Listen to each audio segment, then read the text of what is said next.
अब देखो expert tip मिल रही है तुम लोगों को। कभी भी कोई रिश्तेदार आए और तुमको चाय बनाने का बोला जाए ना, तो ऐसी ढक्का ढोर चाय बनाओ ना, जितनी बेकार तुम बना सकते हो उससे ज्यादा कोशिश करो बेकार बनाने की, क्योंकि अगर तुमने एक बार अच्छी चाय बना दी ना, तो अगली हर बार तुमको बनानी पड़ेगी।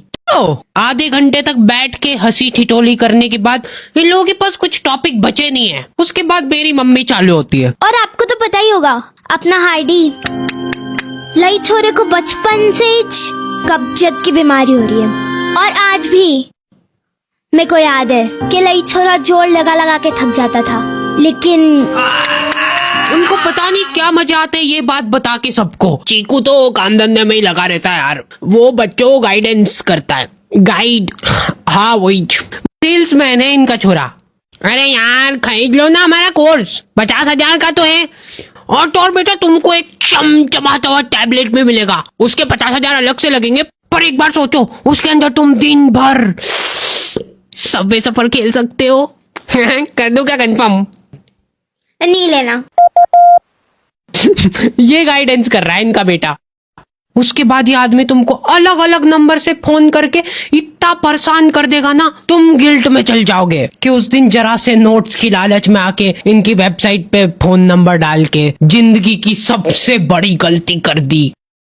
इतने बच्चों का ब्रेन वॉश गाइडेंस कर दी ना कि प्रमोशन मिलने वाला। अब को अलग ही चिढ़ छुटती भाई, कोई मेरे सामने शो ऑफ करता है तो। मेरा तो मन हो रहा था कि जाके तिजोरी में से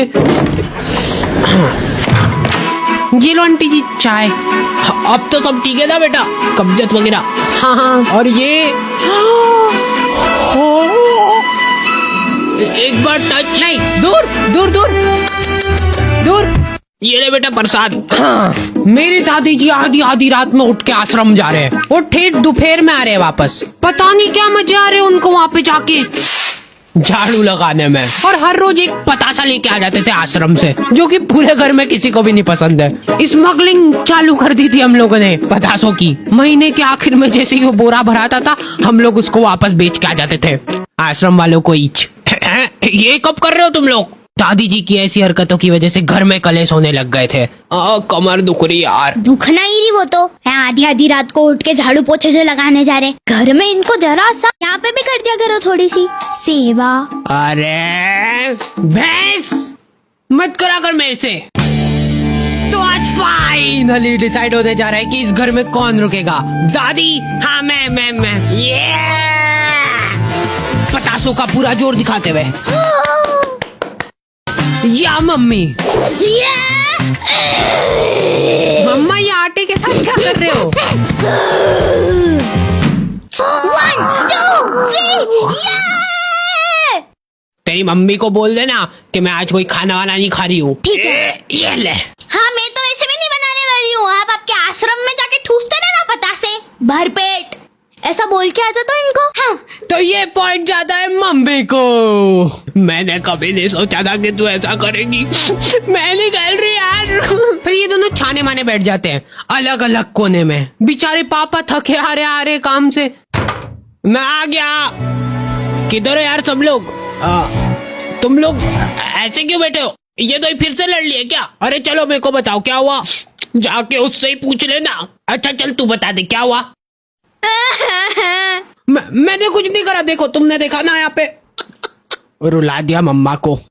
अब देखो लड़ाई झगड़े चल रहे, हाथापाई पे बात आ रही है, बहुत बढ़िया बात है। लेकिन मेरे को एक बात समझ नहीं आती कि तुम लोग खाना क्यों नहीं खा रहे हो? मम्मा खाना तू खा ले, मैं तो नहीं खा रही।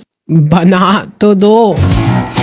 हाँ यार भूख लग रही मेरे को, सुबह भी टिफिन नहीं दिया। हाँ मेरी तो गलती है सब। ये रोई नहीं इस बार है ना? ये बोला ही था मैंने तो। फिर से रुला दिया मम्मा को। क्या मजे क्या आते आपको? वाह मैं तो जा रही हूँ, मेरे आश्रम जाने का टाइम हो गया है, सेवा करनी है मेरे को। अब तुम लोगों को मेरा साथ देना है एक योजना में, जिसमें तुमको घर घर जाके मेरी वीडियो दिखानी है लोगों को। और इस योजना का नाम होगा लाडली वीडियो योजना।